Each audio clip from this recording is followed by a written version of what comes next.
On Primetime Politics tonight, the Natural Resources Minister says Canada is ready to increase oil and gas exports to help Europe reduce its dependence on Russia. Our MPs panel will weigh in on the idea. COVID regulations have mostly been lifted across Canada, and infection rates are going back up, in some places rapidly. We'll hear from this doctor on his level of concern. And our journalist panel looks at Canada's response to Russia's war on Ukraine and to this week's historic agreement between the Liberals and the NDP to avoid an election.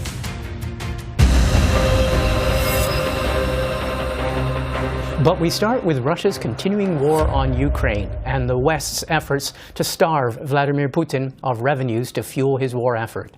On Thursday, Natural Resources Minister Jonathan Wilkinson said Canada could increase its oil and natural gas exports to the European Union to help reduce their dependence on Russia.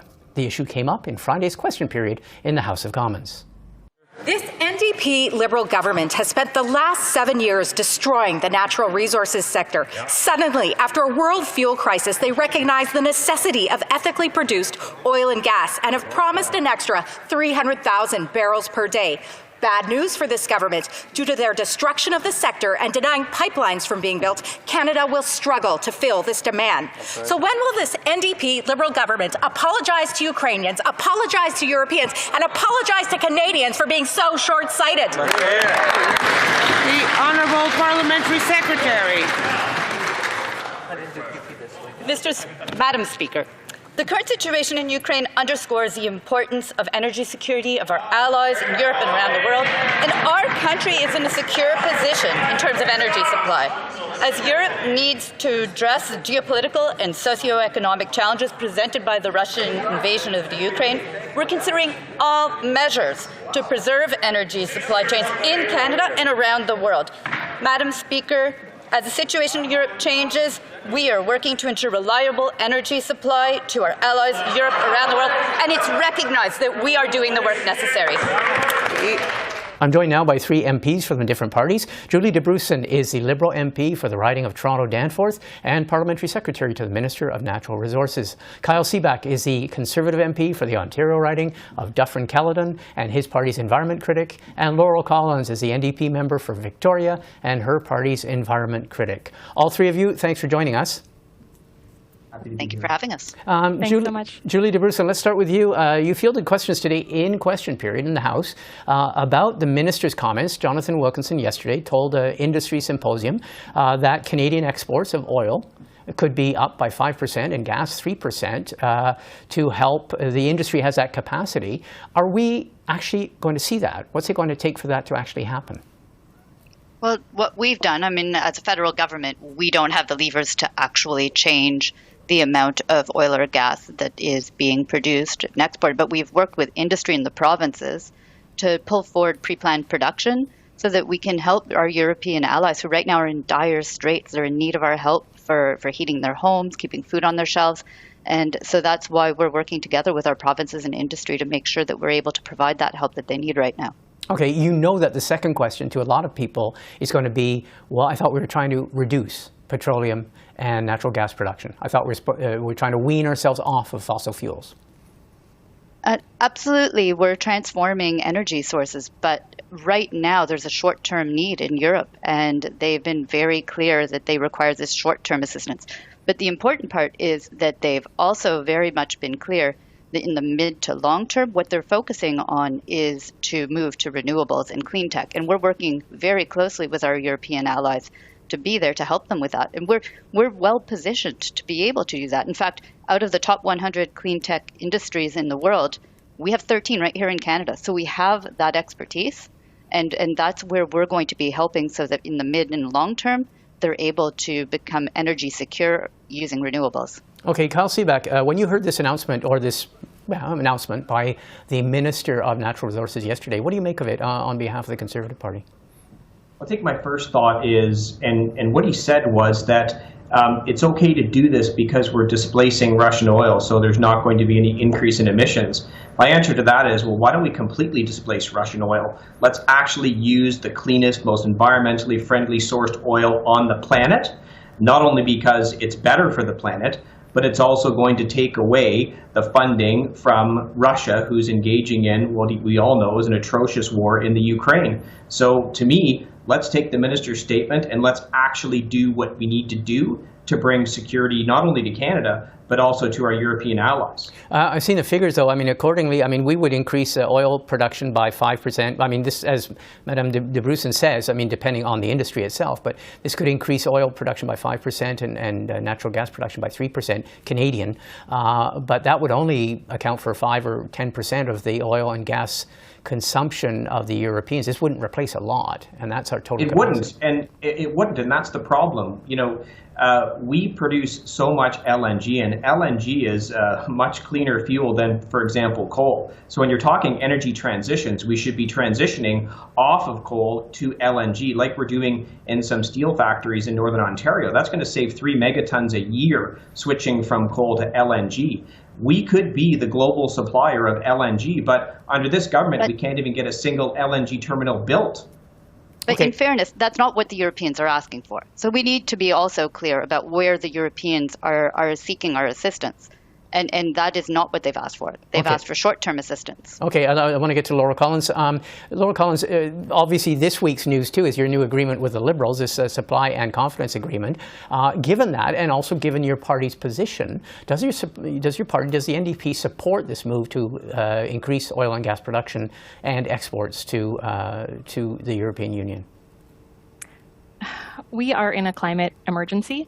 We're also seeing, the horrific war in Ukraine and the impacts it's having on European countries. We could create an emergency program to make heat pumps and wind turbines to send to Europe. We could be in a position to really help them transition rapidly away from fossil fuels to renewable energy. But unfortunately, this Liberal government has given out billions of dollars each year to the oil and gas industry, 14 times the amount that it's invested in renewables, which is part of the reason we're in the situation we're in right now. I would like to see the government create an emergency program, in the same way we did during the Second World War. We sent planes and tanks to Europe very rapidly. We could be doing the same thing with heat pumps and wind turbines right now. Right, but in terms of increasing our exports of oil and liquefied natural gas, is the NDP in favor? Could you support this or not? No, the Liberals are talking about displacing Russian oil, and absolutely, we want to encourage and support countries in moving away. It is an energy crisis, but Russian oil is being bought up by China. This is going to be burned. We are in a climate emergency. We're already seeing the impacts, extreme weather events, flooding, climate fires. It is essential that we move as rapidly as possible away from fossil fuels to renewable sources. Okay, I imagine you'll discuss this further at caucus, but if your party is adamant that you can't support this initiative, it's just not going in the direction you would think, in the new era of this agreement that you have with the Liberals of the supply and confidence agreement, this, I would take it, is not one of the confidence votes that you would bring down the government on. The government has a confidence in supply agreement with our party for budgets, for confidence motions. There are going to be lots of motions that they put forward that they're going to get support from other parties or potentially won't pass at all. When it comes to moving forward on big programs, expanding our healthcare system, dental care, pharmacare, if they want to support Canadians, we are going to be there with them. If they are going to increase oil production and accelerate the climate crisis, that's not something we support. Okay, Julie Dabrusin, I wanted to shift focus, but it's still on Ukraine. And we saw the Prime Minister in Brussels yesterday, and he agreed in principle to increasing funding for NATO, so Canada's participation in NATO. Canada's at about 1.39% of the GDP, the gross domestic product, is our contribution to NATO the way we calculate it. The target was 2%. Should we expect in the coming days, in the budget or in the coming days, a substantial increase, and how much? What are you awaiting?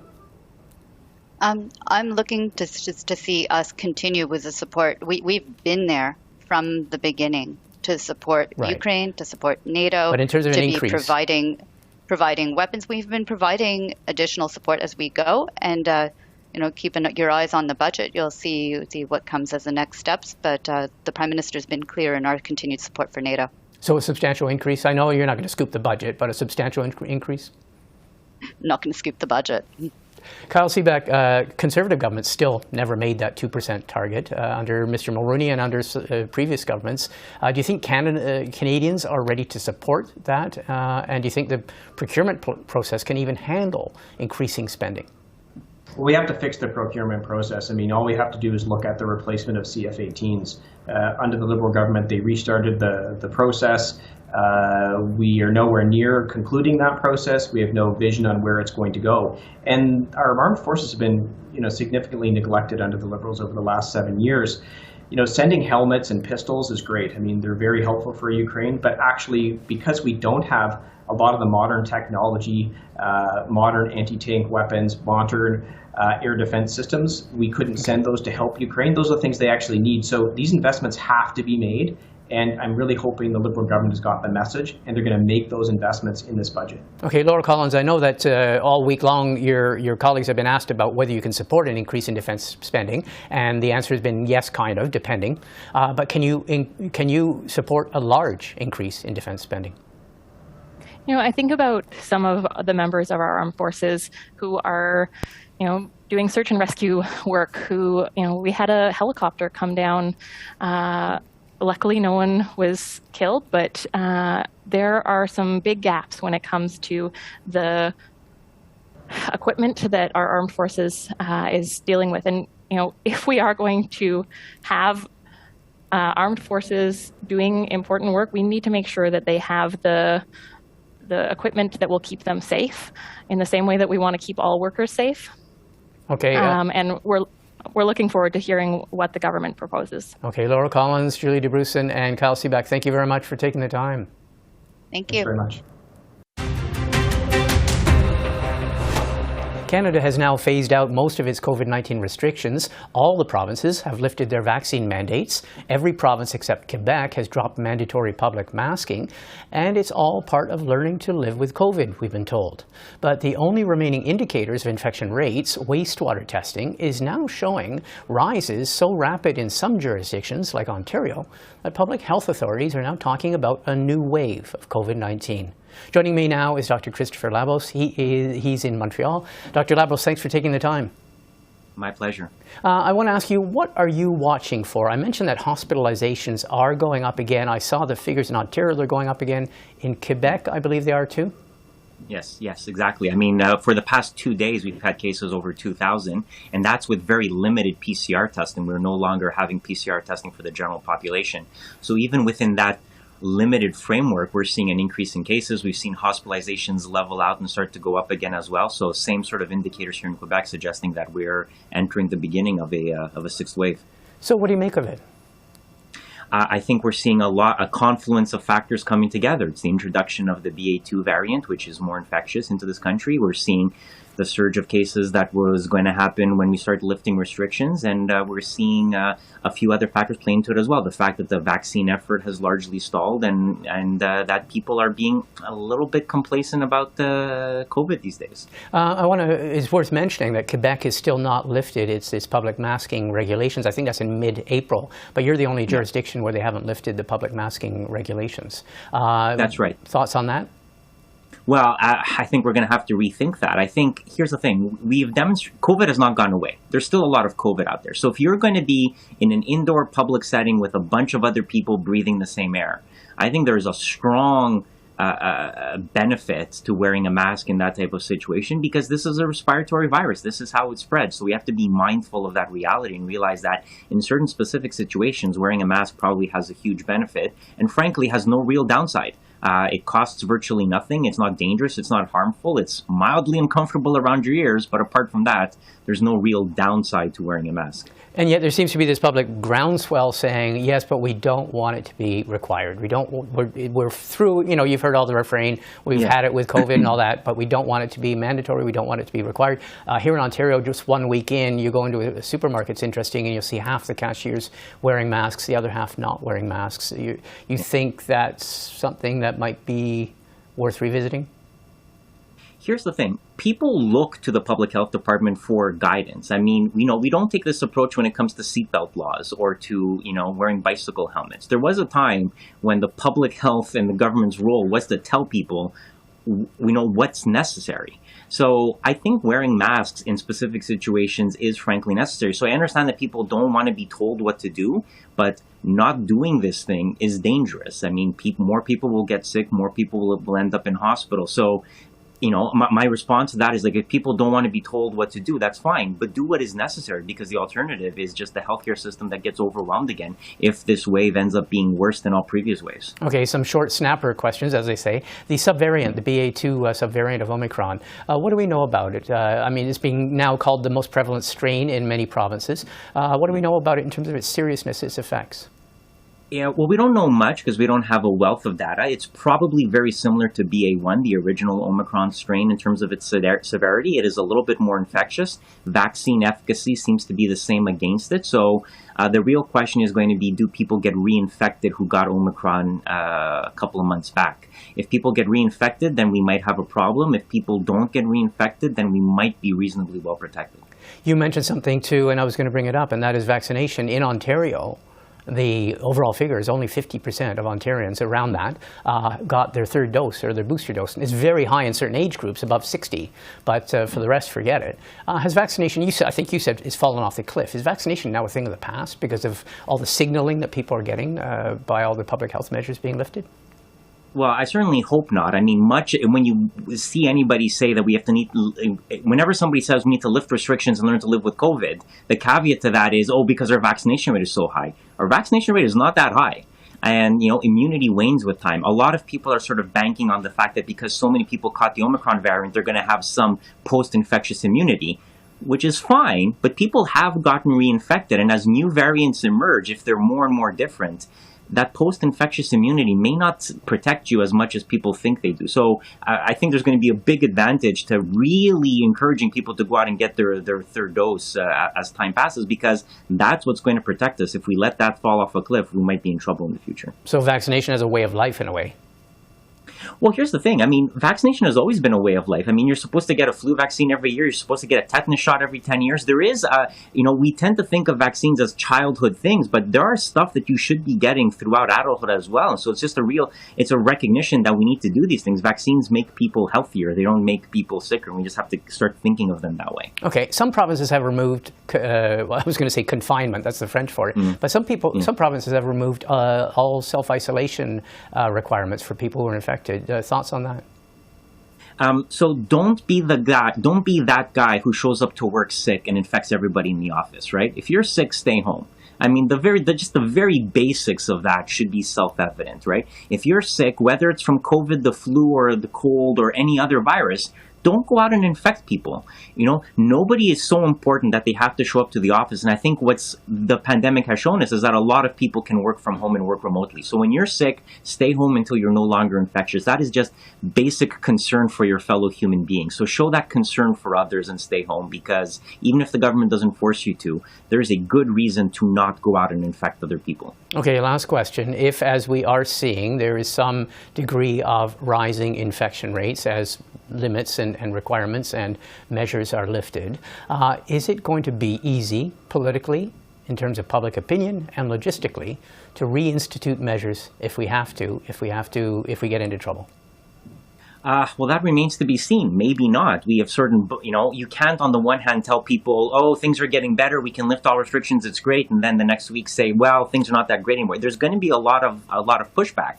I think if people see hospitalizations filling up again, I think the point will become made, but it's going to be very hard to implement these measures early and prevent that from happening. And if we simply wait for the healthcare system to become overwhelmed, well, we may have waited too long, unfortunately.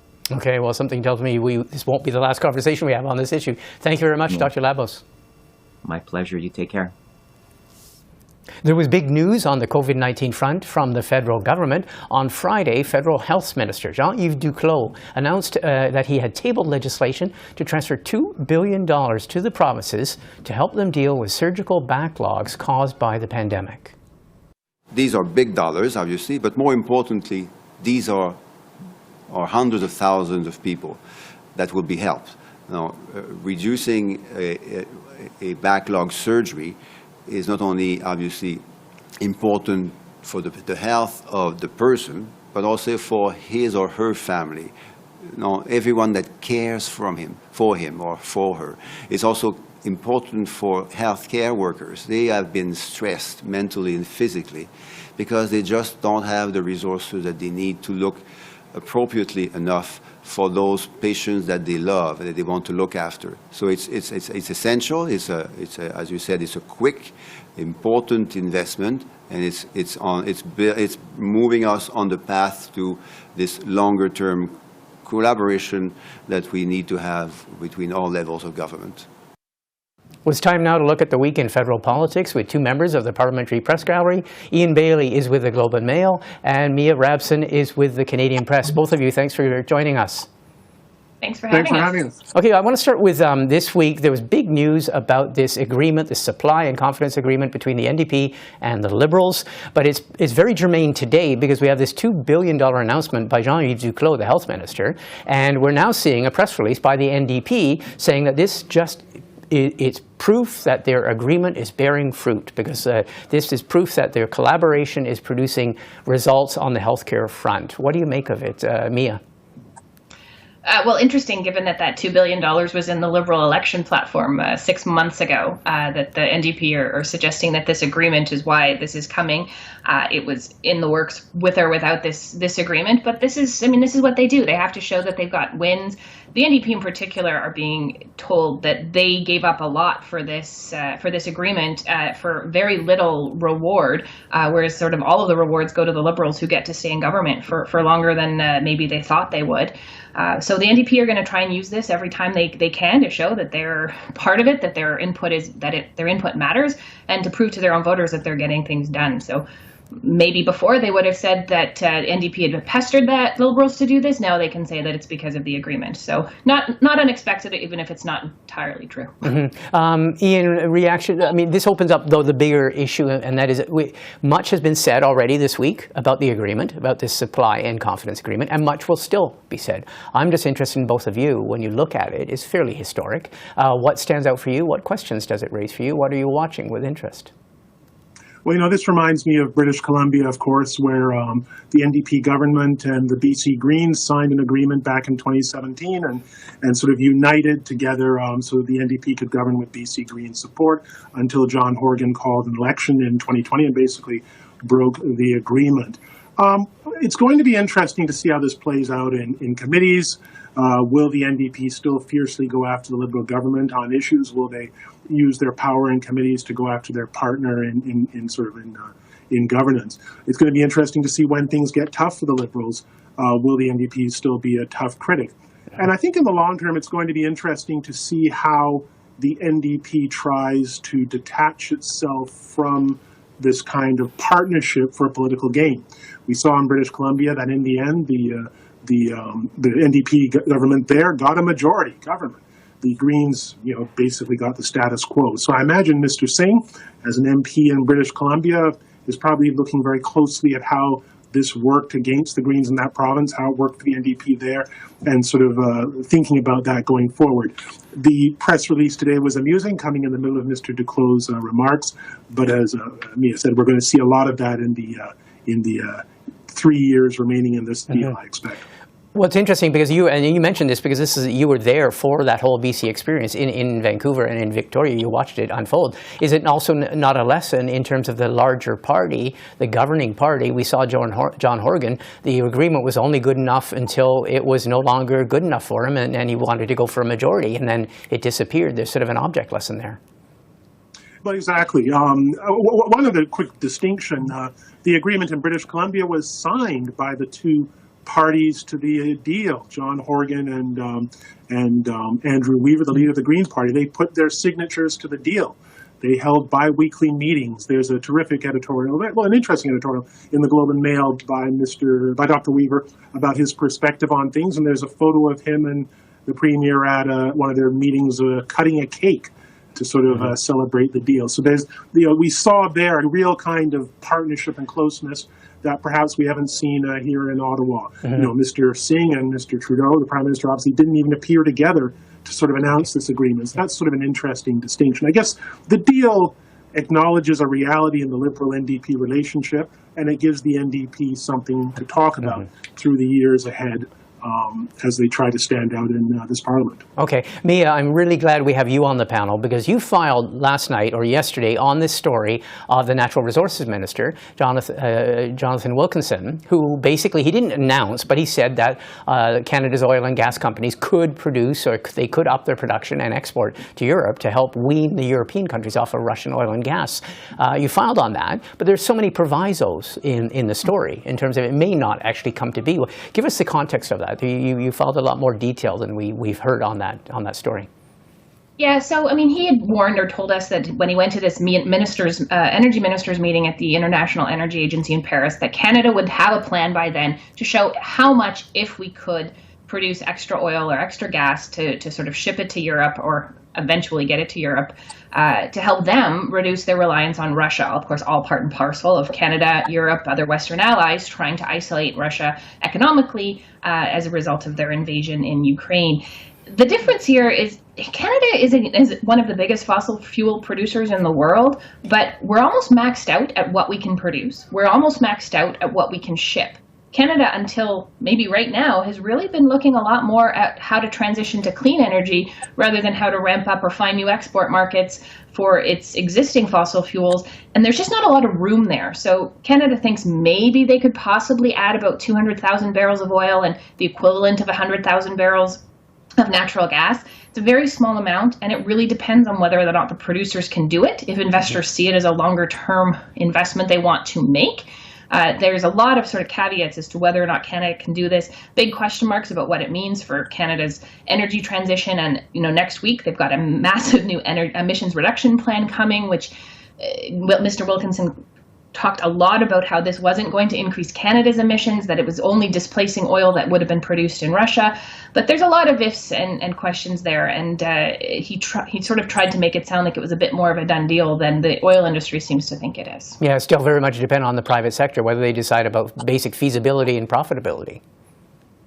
Yeah, absolutely. And it's also just a sign of Canada's energy industry's been sort of stymied for several years for numbers of different reasons, but largely because of the plan or the push to move towards renewables and clean energy and reduce Canada's reliance on fossil fuels in general. The part of it that I actually found the most interesting was the IEA is also asking countries like Canada to reduce our own demand at home and do things like tell people to lower their thermostat or drive less or take public transit so that we can actually come up with a way to reduce global demand for fossil fuels.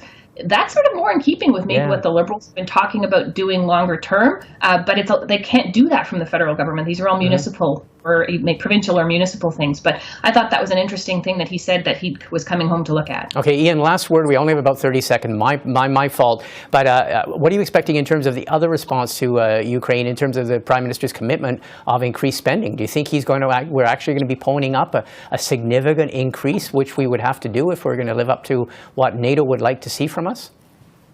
Yeah, I suspect that that's where we're going, and the Prime Minister is going to have to make that case to voters to sort of spend more on defense. You know, it's a challenging thing for for the government to do, but we are in a sort of a crisis, a once in a lifetime kind of security crisis here, and it would be at odds with that to sort of go with the status quo on defense. And so there's going to be a sticker shock, I expect, for the cost that's going to be ahead. Okay. Well, listen, both of you, thank you very much for joining us, and we'll watch with great interest. Certainly watch that announcement on NATO. Thanks a lot. Thank you. You're welcome. Pleasure. Well, that's all for another edition of Primetime Politics on Seeback. I'm Martin Stringer. Thanks for watching, and have a great weekend.